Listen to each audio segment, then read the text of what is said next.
Қазақстанның жаңа астанасын салу идеясы Қазақстан Республикасының тұңғыш президенті Нұрсұлтан Назарбаевқа тиесілі.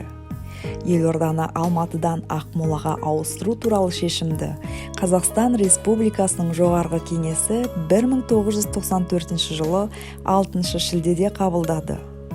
Астананы ресми көшіру 1997 жылы 10 желтоқсанда жүзеге асты.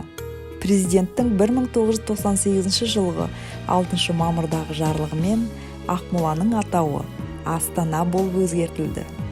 Жаңа Астананың халықаралық тұсаукесері 1998 жылы 10 маусымда өтті. 1999 жылы Нұр-Сұлтан ЮНЕСКО-ның шешімімен әлем қаласы атағын алды. Қазақстанның бас қаласы 2000 жылдан бастап астаналар мен ірі қалалардың халықаралық ассамблеясының мүшесі.